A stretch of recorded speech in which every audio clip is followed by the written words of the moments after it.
She was the largest warship ever built, 9 guns, each one bigger than anything that had ever gone to sea. Japan built her in secret, named her after their nation itself, and in April 1945, they sent her on a mission with only enough fuel to reach the enemy, no fuel to come back. 3,332 men sailed south that morning. Only 269 came home.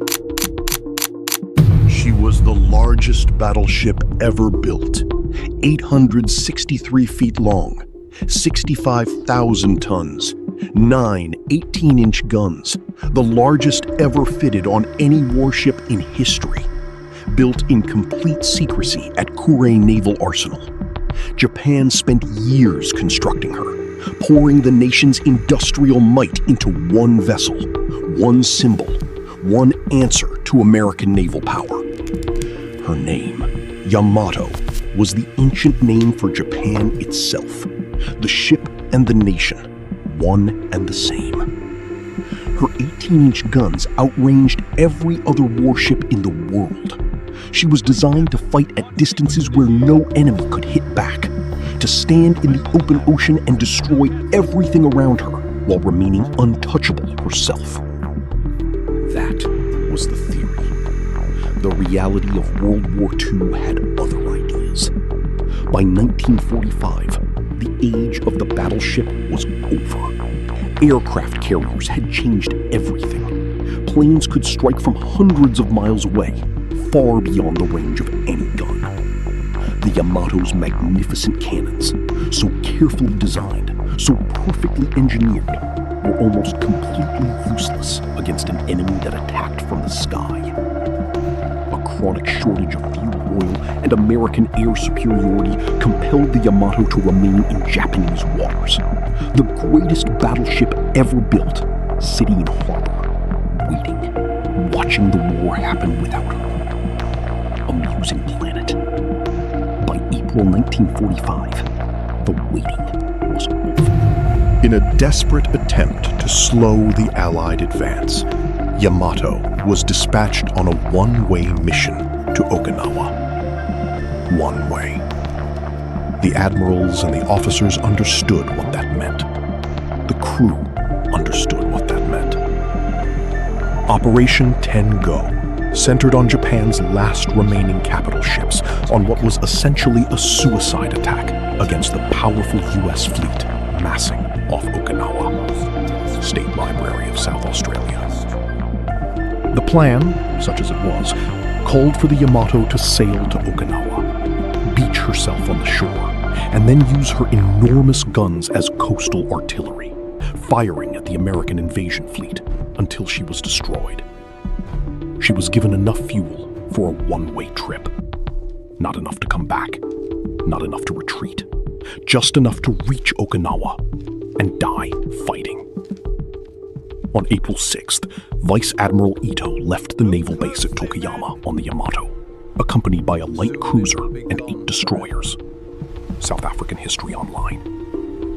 The men who sailed with her knew they were not coming back. Some wrote final letters.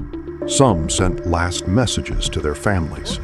Some simply stood on the deck and looked at Japan, their home, growing smaller behind them as the ship moved south. They were samurai. They were going to die with honor for the emperor, for Japan.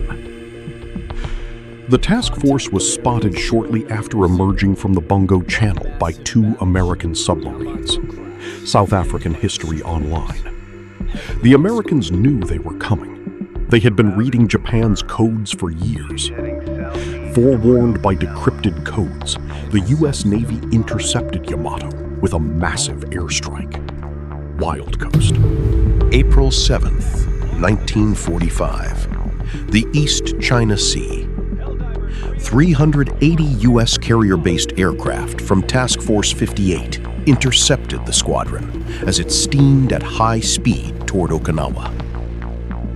380 aircraft against 1 battleship. The Yamato's anti-aircraft guns opened fire, hundreds of barrels firing into the sky simultaneously. The noise was beyond description.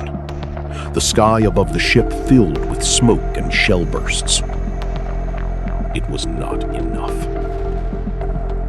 The American pilots were experienced, coordinated, attacking from multiple directions simultaneously, splitting the anti-aircraft fire, making it impossible for the gunners to focus on any single threat.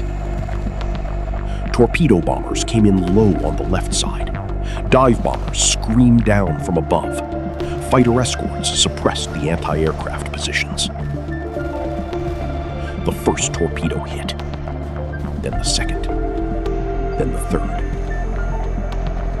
The Yamato began to list. Her crew fought to keep her level, pumping water between compartments, working desperately to keep the enormous ship stable. For a time, they succeeded. The ship kept moving, the guns kept firing, but the attacks kept coming. Wave after wave of American aircraft, each wave dropping more torpedoes, more bombs. The Yamato absorbing hit after hit, her incredible armor holding in places, failing in others. After being torpedoed 9 more times and receiving 3 bomb hits, the Yamato finally began to go. The list became uncontrollable. The ship began rolling to port, water flooding in faster than any pump could handle. The enormous gun turrets, those magnificent 18-inch weapons, now pointing uselessly at the sky as the ship rolled beneath them. Captain Ariga ordered the crew to abandon ship, but for most, it was already too late. At 2:23 p.m. on April 7th, 1945, the Yamato exploded. Not just sank, exploded. The fire reached her forward magazine, 3,000 tons of ammunition detonating simultaneously. The explosion was seen from 20 miles away. The mushroom cloud rose 20,000 feet into the April sky. American pilots 50 miles away saw the flash. 2,498 officers and crew went down with her. South African History Online. Only 269 men survived. The largest battleship ever built, gone in 2 hours. Sunk by aircraft she could never reach. Destroyed by a weapon her designers never fully understood. News of her sinking was suppressed for weeks by Japanese authorities. A recognition of just how damaging the event would be to home front morale. State Library of South Australia. Because the Yamato was not just a ship. She was Japan. She was the belief that Japan could win. That Japan's were superior. That Japan's spirit could overcome American industrial power. When she went down, that belief went with her. For the Japanese people, the loss of the Yamato was a devastating blow. The destruction of not just a mighty warship, but a symbol of national pride and naval invincibility. 4 months later, Japan surrendered. The Yamato rests today, split in 2, on the floor of the East China Sea, 1,000 feet below the surface. Her enormous gun turrets beside her. Her crew still inside. She went where she was sent. She fought until she could fight no more. And she took 2,498 men with her.